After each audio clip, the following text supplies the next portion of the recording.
세 사람의 삶의 원리 원칙이라고 하는 제목으로 오늘 말씀을 잠시 드리면서 또한 은혜를 나누기를 간절히 소망합니다. 한번 같이 따라합시다. 세 사람의 삶의 원칙. 예, 우리가 이 세상 살아가는데 우리의 삶에 옛사람이 벗겨지고 새 사람이 된 우리들의 삶의 원칙이 있어요. 원리 원칙.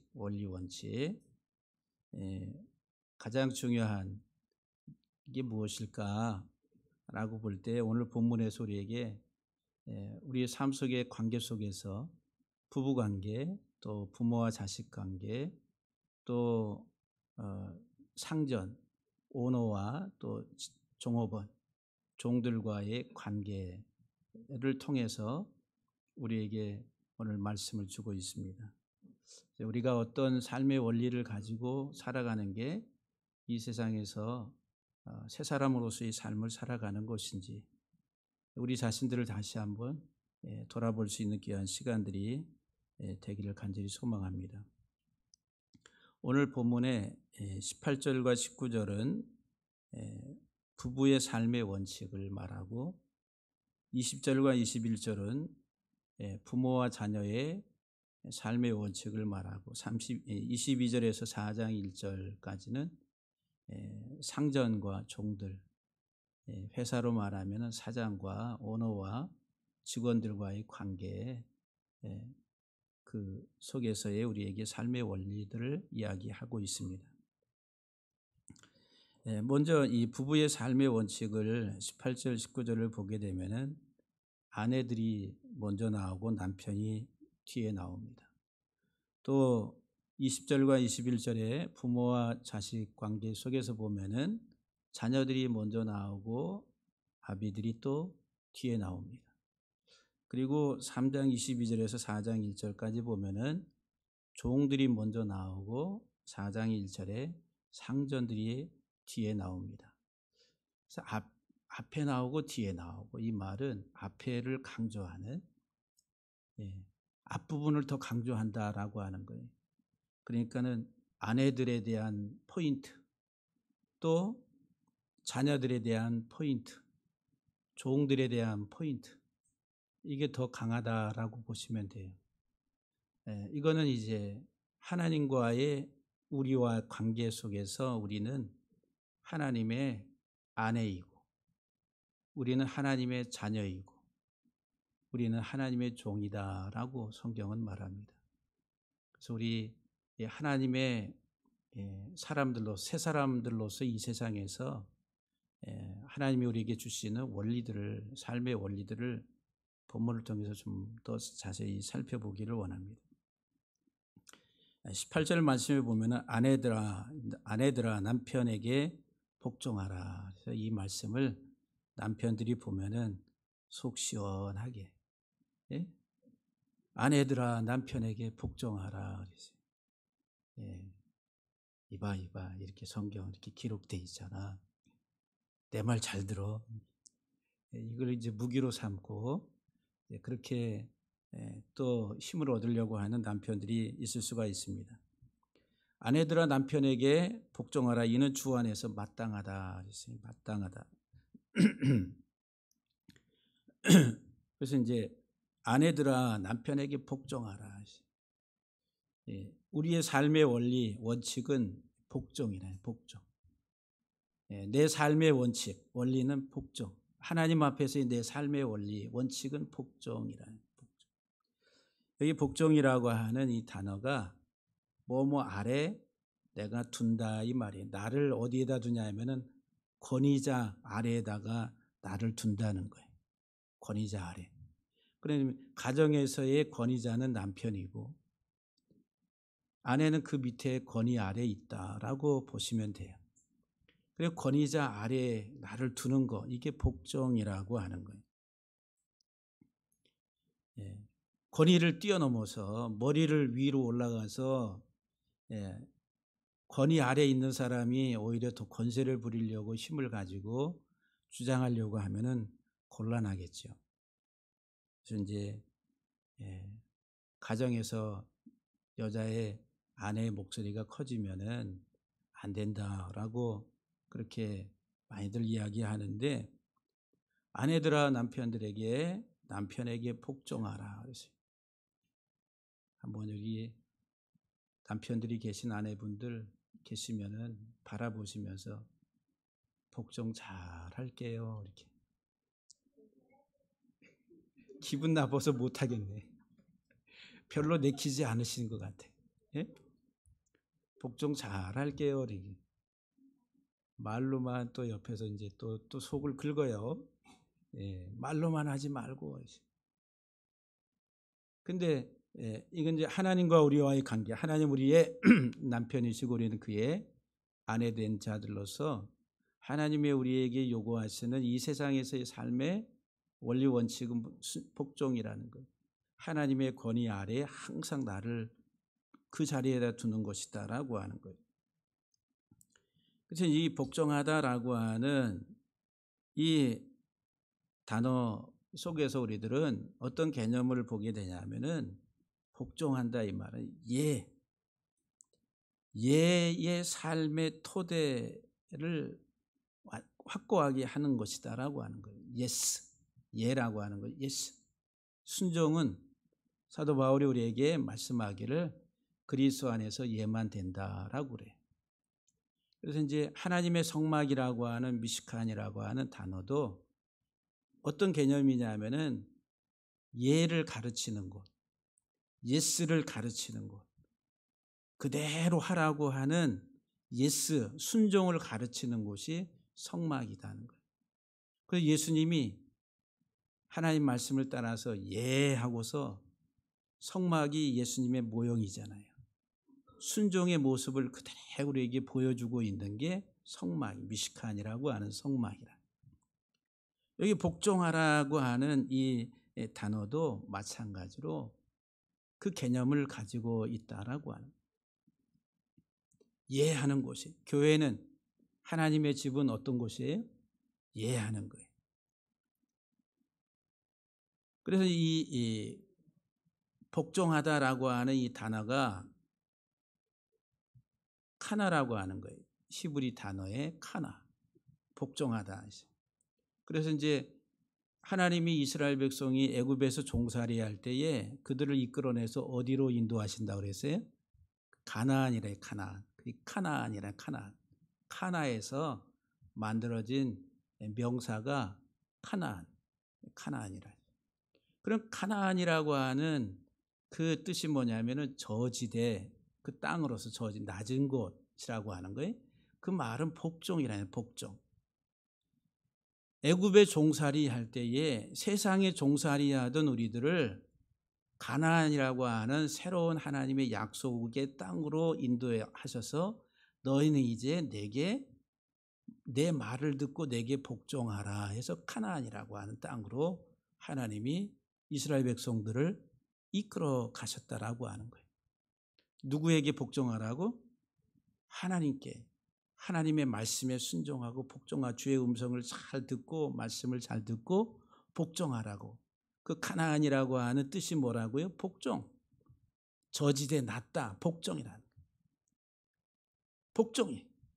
순종. 근데 순종을 하려고 하지 않아요.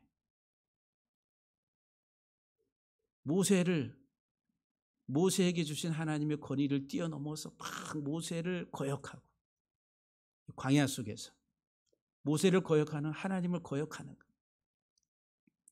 거예요. 무엇 때문에 그렇게 거역을 해요? 세상적 애굽의 생활이 그리워서, 거기서의 삶을 그리워하면서, 세상적인 삶을 그리워하면서 거역을 한다라고 하는 거예요.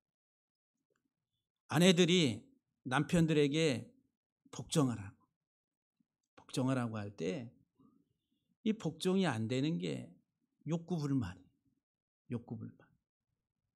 남편을 보니까 또 다른 멋진 저 남자하고 비교하고 또 더 많이 가진 놈하고 비교하니까 이게 성이 안 차네.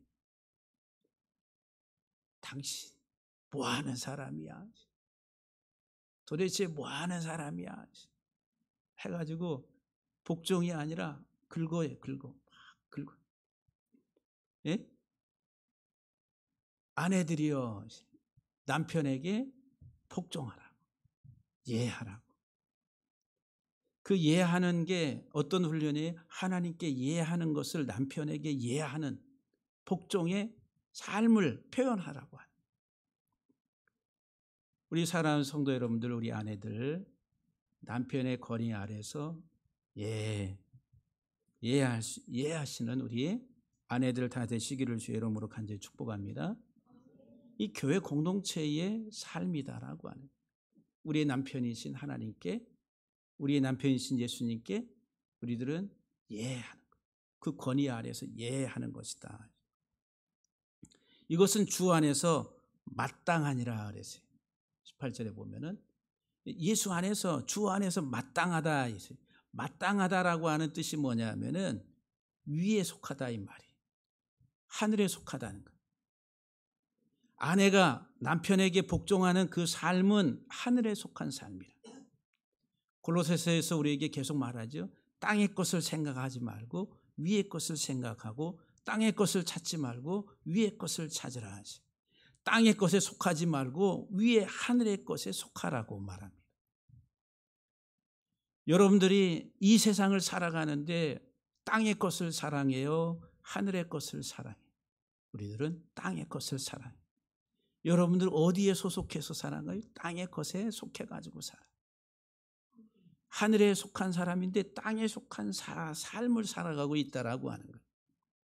우리는 하늘에 속한 삶을 살려면 복종이라고 하는 우리 삶의 원리 원칙을 확고하게 해야 된다.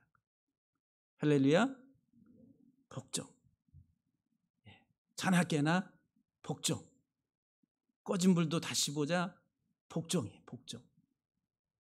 권위 아래 나를 두는 거예요. 절대적 하나님의 권위 아래, 부부에 있어서 머리가 되는 남편의 권위 아래 아내들은 철저하게 자기 자신을 두는 것.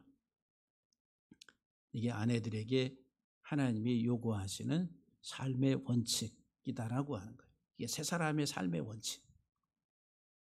남편을 무시하면 안 된다라고 하는 거예요. 19절 말씀은 우리에게 남편들아 그래요. 이제는 남편들을 좀 두들겨야 되겠어요. 남편들아 그랬어요. 아내를 사랑하며 괴롭게 하지 말라 그랬어요. 뜨끔.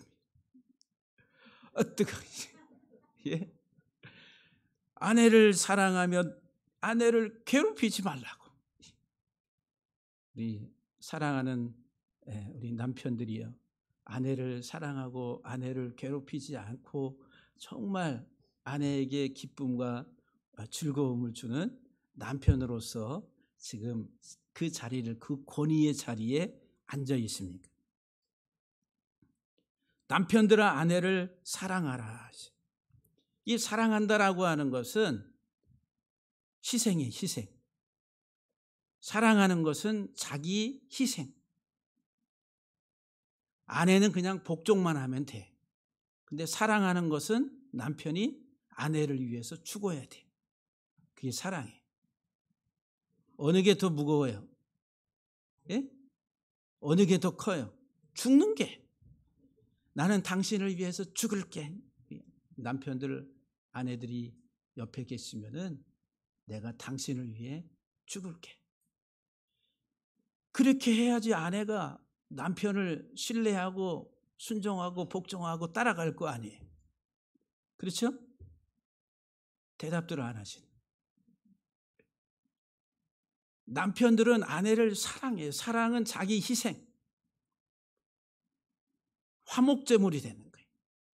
아내와 나의 삶에 있어서 건강하고 화평한 가정을 위해서 남편은 아내를 위한 화목제물이 돼야 된다. 이게 하나님의 사랑이라는 거예요. 나의 남편이신 예수 그리스도, 나의 남편이신 하나님이 우리를 사랑하실 때에 하나님 자신이 우리를 위해서 죽으시는 거예요. 에베소서 5장 25절 말씀에 보면은 남편들은 아내 사랑하기를 그리스도께서 교회를 사랑하시고 그 교회를 위하여 자신을 주신 것 같이 하라고. 예수님은 교회를 사랑하셨기 때문에 교회를 위해서 자신을 내어줬다는 거예요. 남편이 아내를 사랑한다라고 하면은 남편은 아내를 위해서 죽어야 돼. 자기 모든 것을 다 희생해서라도 아내를 살리기 위해 죽어야 된다는 거예요. 이게 남편의 권위의 자리에 있는 남편이다라고 하는 거예요. 내가 당신의 머리야, 나한테 까불면 안 돼. 이렇게 하나의 그 사회적인 어떤 명목상의 지위, 그 권위, 머리라고 하는 것 때문에 아내에게 복종을 강요하려고 하면 안 된다는 거예요. 사랑해야죠. 사랑하고 아내를 위해서 희생하고 자기를 내어주면 아내는 저절로 순종하고 복종하며 존경하고 따라오게. 할렐루야.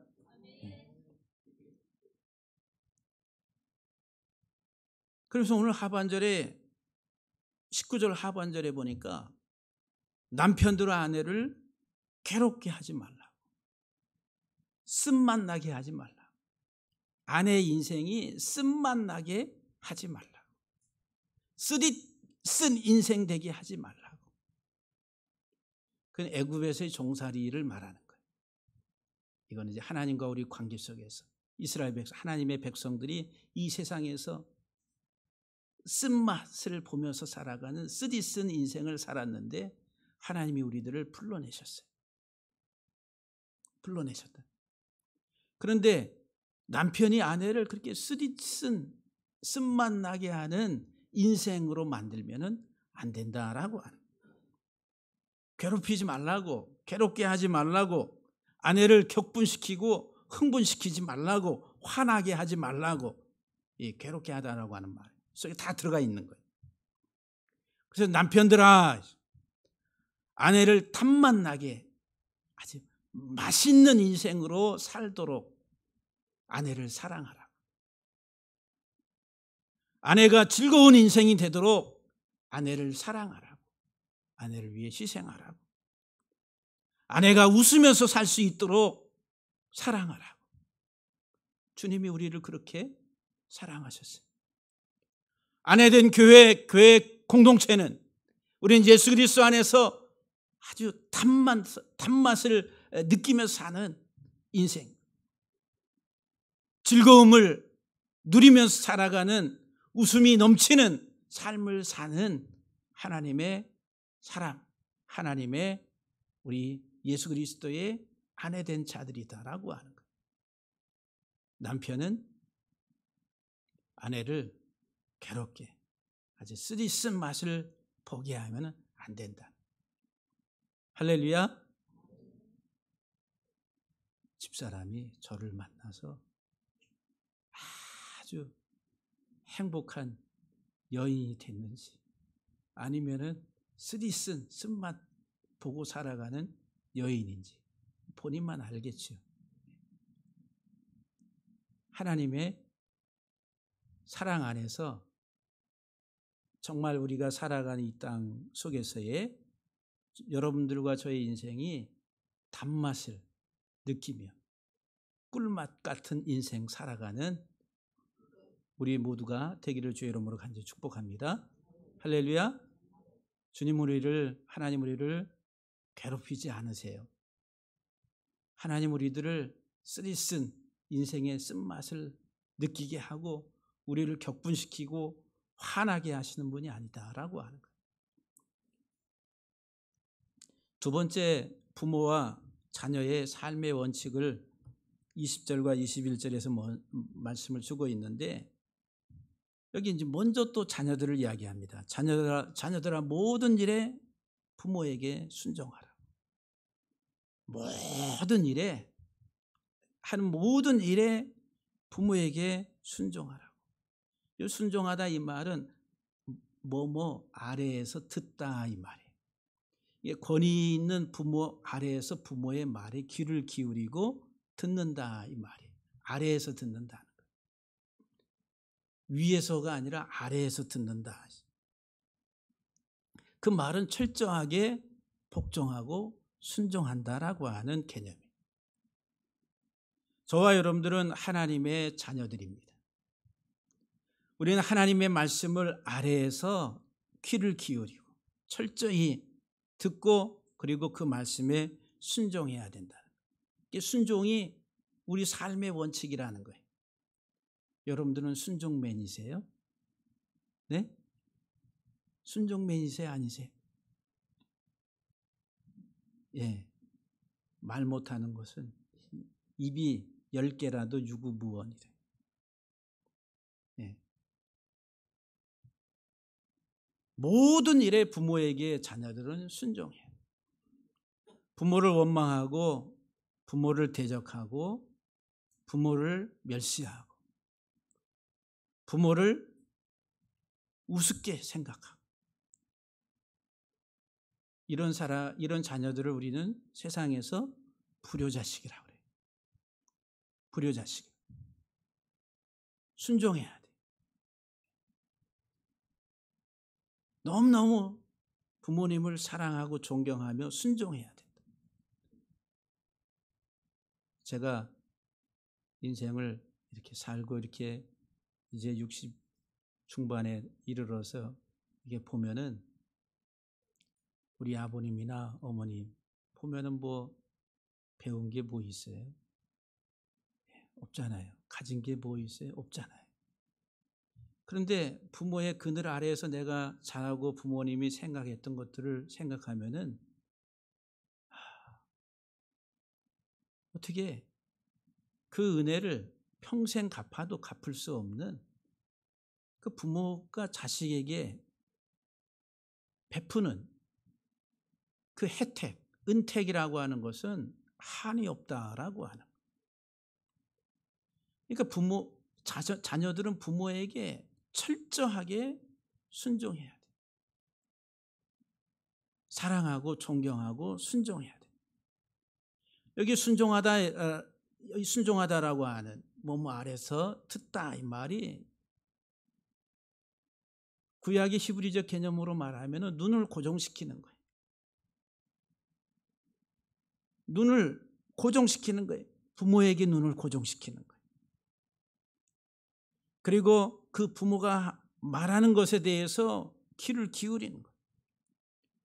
그리고 귀를 기울이는데 그냥 눈길만 가 있는 게 아니라 이 심장이 마음으로 받아들이려고 하는 그 청취라는 거, 들음이라는 거, 들음.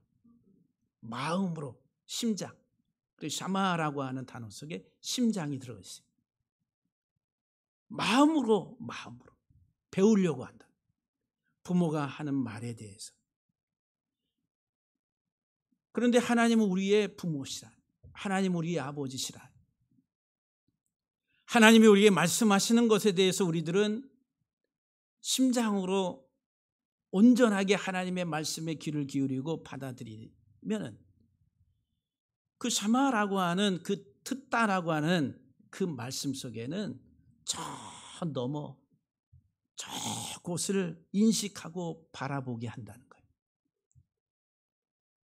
부모가 우리에게 말하고 가르치는 것은 유대적 사고에 있어서 부모가 자녀들에게 가르치는 것은 하나님에 대해서, 하늘에 대해서, 이 세상이 이 땅의 것이 아니라 저 너머의 하늘의 것에 대해서 가르친다는 거예요. 이게 부모의 중요한 역할이라는 거예요. 이 땅에 속한 부모들은 뭐예요? 땅의 것만 이야기해. 땅의 것만 강조를 해. 네가 잘 돼야지. 내가 속된 말로 애들한테 내 보험은 우리 애들이야. 예? 빈털터리 아무것도 없으니까 그냥 우스갯소리로 나는 보험이 애들이야라고.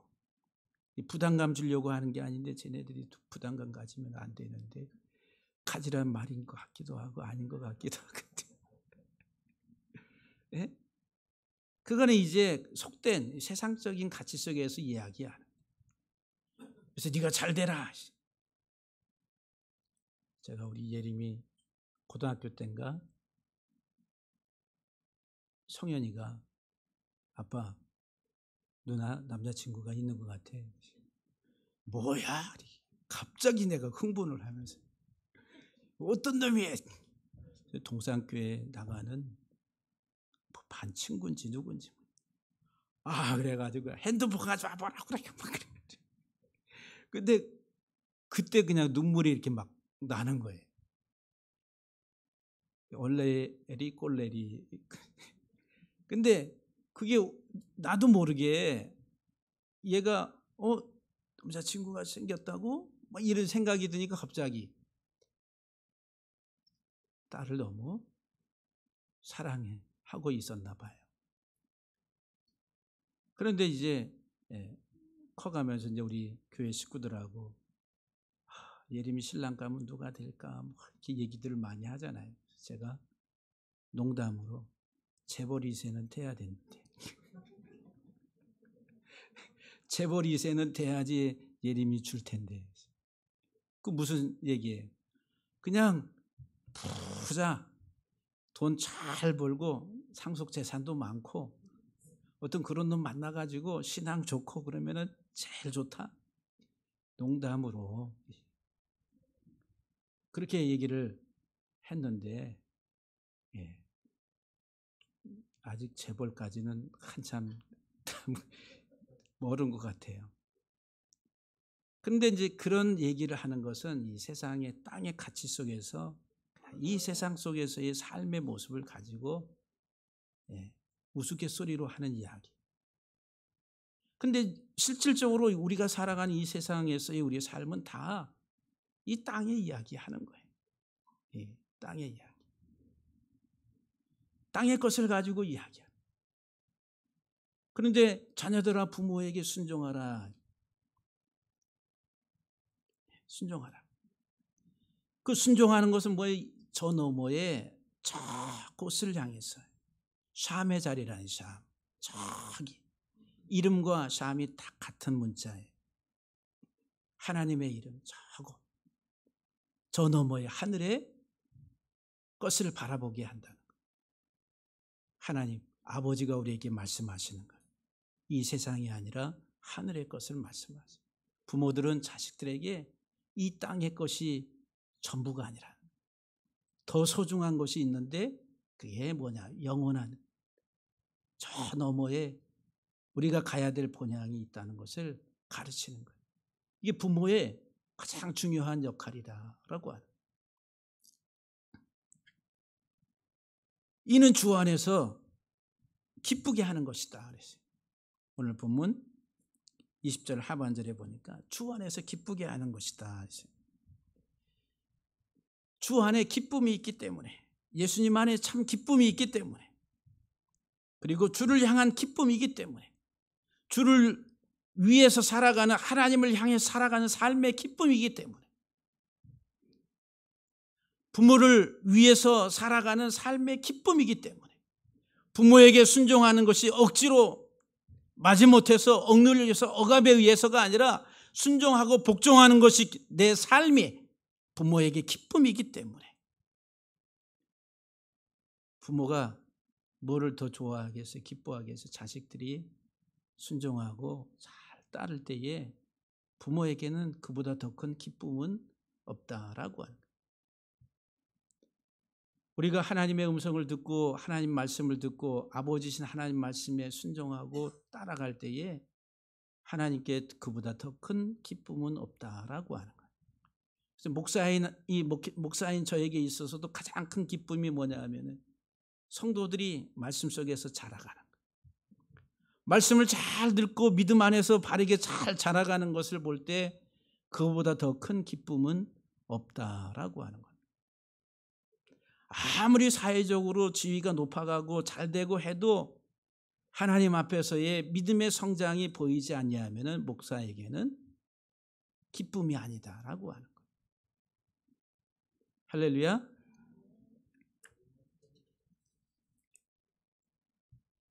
(21절) 보게 되면 아비들아 그랬어요. 아비들아 너희 자녀를 노엽게 하지 말라 그랬어요. 아이들에게, 자녀들에게 이 격발시키는, 막 이 화를, 어떤 감정을 막 격발시키는, 노엽게 한다 이 말이. 아비들아, 너희 자녀들을 노엽게 하지 말라. 여기 이 감정이 막 격발하고 화가 막 폭발하는 이런 자녀들로 이렇게 성장하는 그 배경에는 부모에 대한 거절감이라는 게 있어요. 거절감. 부모로부터 버림을 받았다. 부모에게 거절당했다. 내가 부모와 단절돼서 살아간다라고 할 때에 그 아이들에게 있어서는 가장 큰 감정상의 상처가 남게 됩니다. 그래서 부모에게 거절되고 부모에게 버림당한 게 고아라는 거예요. 고아. 영적으로도 정신적으로도 고아가 발생할 수 있다라고 하는 거예요. 아버지 하나님은 성경에서 고아의 하나님이시다. 버림받은, 세상에 버림받은, 거절당한, 단절된 이 세상의 그 아이들의 아버지가 되시는 분이에요. 이 하나님 아버지. 세상 속에서 육신의 부모로부터 거절당하고 이 세상을 살아가는 데에 우리의 마음에 많은 상처를 가지고 살아가는 이 아이들을 향해서 하나님은 우리에게 말할 수 없는 은택을 베푸신다. 근데 아버지의 그늘 아래에서 성장하지 못하면은 아이들이 정상적으로 성장하기가 힘들다라고 하는 거예요. 사회 속에서. 아비들아 너희 자녀들을 노엽게 하지 말라고. 막 이 자극적인 원인을 제공해 가지고 아이들이 이 화가 폭발하게 되면은 그 결과가 어떻게 되냐면은 낙심한다는 거예요. 낙심할까 함이라. 낙심. 이 낙심이라고 하는 말은 삶의 열정, 삶의 열망을 상실하게 한다. 부모에게 거절당하고 버림당하고 세상 속에서 고독하게 외로움 속에서 살아가는 아이들 속에 대부분 이 세상에 대한 삶에 대한 열정, 열망들이 꺾여 있다라고 하는 거예요. 그냥 막 살아요. 그래서 절망과 외로움과 불만 등이 폭발을 하게 된다. 그래서 뭔가 그 상처 속에서 막 튀쳐나오는 거예요. 아주 폭력적인 이와 같은 삶으로도 나타나게 되고. 아비들아 자녀를 노엽게 하지 말라.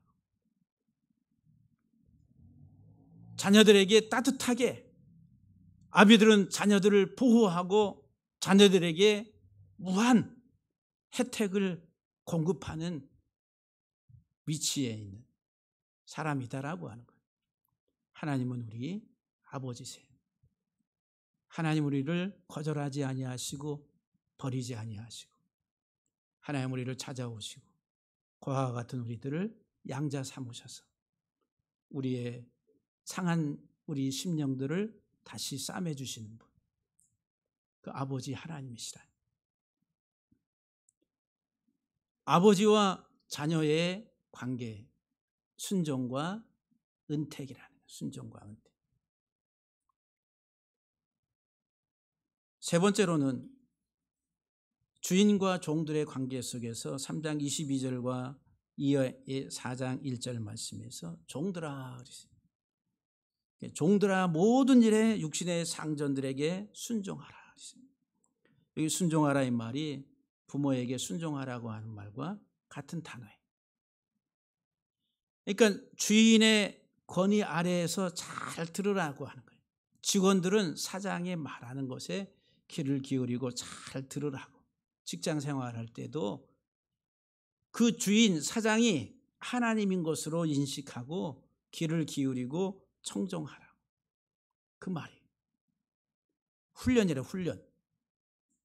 가정에서는 아버지가 하나님의 권위에 있는 분이라고 생각하고 순종하고 따라야 돼, 자녀들이. 직장에서는 사장의 권위 아래서 그 사장의 어떤 세상적인 지위가 아니라 하나님의 위치에서 나를 다스리는 자다라고 생각하고 그 사장에게, 상전에게 순종하라고. 그래서 이제 여러분들이 사장을, 회사의 오너들을 존중할 줄 알아야 된다. 그래서 이 직장 생활하는 이 현대 사회에 있어서 종들아, 직원들아, 어떻게 순종하느냐 하면 사람을 기쁘게 하는 자와 같이 눈가림만 하지 말고. 이 말이 무슨 말이냐 하면은 사장님 나오셨네? 안 하던 짓까지 다 하면서 그 앞에서는 뭐 온갖 일을 열심히 누구보다도 더 잘하는. 근데 사장만 안 보이면은 이제 농땡이. 어떻게 하면은 그냥 시간을 때우고 보낼까? 이렇게 하는 거예요. 사람을 기쁘게 하는 자와 같이 눈가림만 하지 말라. 눈 가리고 아웅하는 식의 그런 일을, 직장 생활을 하면 안 된다는 거예요. 두 번째로는 오직 주를 두려워하여 성실한 마음으로 하라. 하나님을 두려워하고 주인을 두려워하고 성실하게. 이 성실하다 이 말은 단순하게, 정직하게, 단순하고 정직하게. 생각이 많은 사람 일의 능률이 참 안 오를 수가 있습니다. 일하다가 요새는 핸드폰이 그냥 우리의 필수품이 돼가지고 오만 가지 막 문자 오고 연락 오고 막 그러니까 일에 집중이 안 돼요. 이제 그런 여러 가지 많은 현상들이 있습니다. 우리가 직장에서 일을 할 때에는 그 주인을, 오너를, 사장을 두려워하며 성실한 마음으로 단순하게, 정직하게, 성실하게 일하라고. 직장 생활할 때. 할렐루야. 직장 생활, 직장이 뭐 하는 곳에? 하나님 섬기는 곳이라. 23절에 보면 무슨 일을 하든지 마음을 다하여 주께 하듯 하라고. 여기 주께 하듯 한다라고 하는 말이 주님을 섬기듯이, 주님을 예배하듯이, 교회 성막에서 하나님의 이름을 찬양하고 예배하듯이 섬기라고 하는 거예요. 이 단어 자체가. 그러니까 직장 생활을, 우리의 신앙과 직장의 삶을 분리하지 말라는 거예요. 따로따로 분리하지 말라는 거예요. 거기도 구별된 하나님을 섬기는 곳이다 라고 하는 거예요. 직장이 하나님의 임재의 장소라고 하는 거예요. 성실하게 열심히 이렇게 해야 될 이유가 24절 이하 25절에 보면은 이는 기업에 보상을 주시는 분이 주님이다. 너희는 세상의 사장을 섬기는 것이 아니라 주 그리스도를 섬기는 것이다 라고 말합니다. 직장 생활을 여러분들 그런 마음으로 하세요. 내가 지금 들어가 있는 회사에 거기서 내가 주를 섬긴다라고 생각하고 열심히 그렇게 일을 하고 계세요. 네? 노동 자체가 하나님이 우리에게 주신 선물이고 귀중한 것이다. 그 일터라고 하는 것.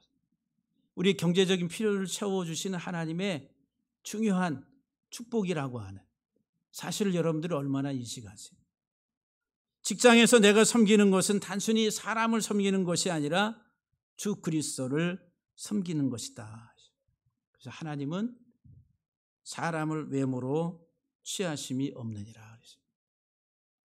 하나님은 차별 대우를 하지 않는다는 거예요. 차별 대우. 우리 사람은 사람을 외모로 취한다 이 말이 차별 대우한다.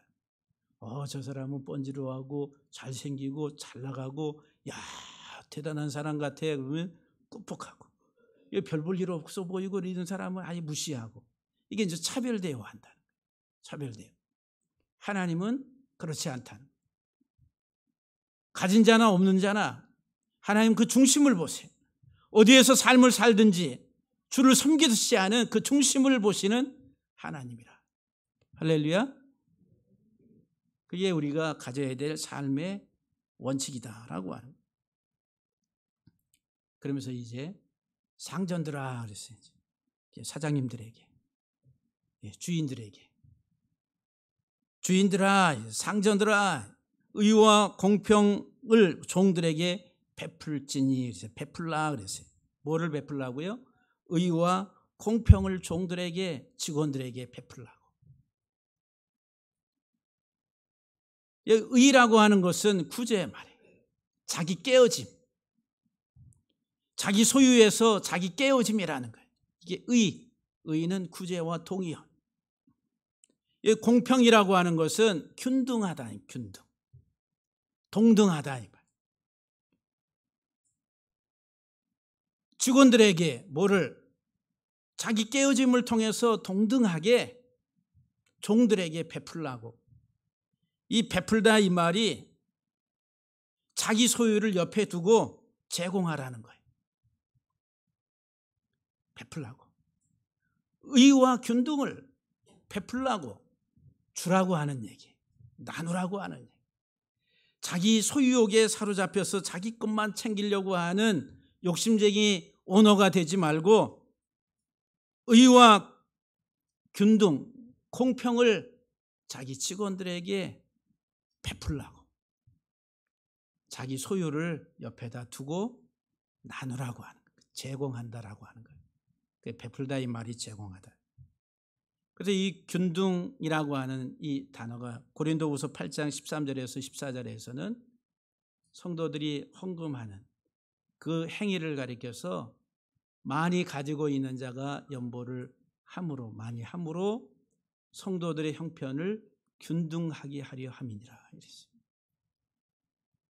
없는 자에게 있는 자가 자기 소유를 내놓음으로 인해 가지고 성도들이 균등하게 하려 함이라.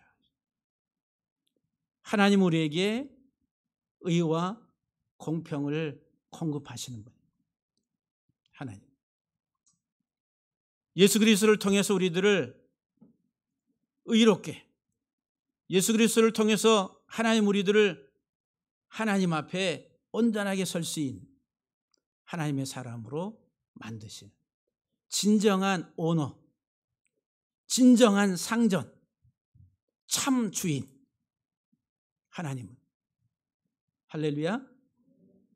하나님 우리에게 아낌없이 모든 것을 다 제공하시는 분, 자기 생명까지 내어서 우리에게 제공하시는 분, 의와 공평을 우리에게 제공하시는 참 오너. 그러니까 직장 생활하시는 여러분들, 사장님이 아이템을 가지고 뭔가를 개발해서 회사가 잘 돼서 내가 어떤 풍성한 어떤 급료를 받고 또는 보너스를 받을 때에 하나님께 감사, 사장님에게 감사하시고 하나님께 그 삶의 원칙, 세상의 원리를 통해서 하나님 우리에게 공급하시는 하나님이시다라고 하는 거예요. 할렐루야. 여러분들이 사회생활 속에서 직장생활을 성실하게 열심히 땀 흘리면서 일하는 것, 하나님 보시기에 합당한 것입니다. 대충 이렇게 해서는 안 돼요. 주께 하듯이, 주를 섬기듯이. 우리 모든 성도 여러분들, 오늘 이 세 파트로 나눠서 부부 관계, 부모와 자식 관계, 상전과 종들 관계 속에서의 삶의 원칙, 아내들, 자녀들, 종들은 순종, 복종, 그리고 남편, 부모, 주인은 아내에게, 자녀들에게, 그 종들에게 주라고 하는 거예요. 사랑하라고 하는 거예요.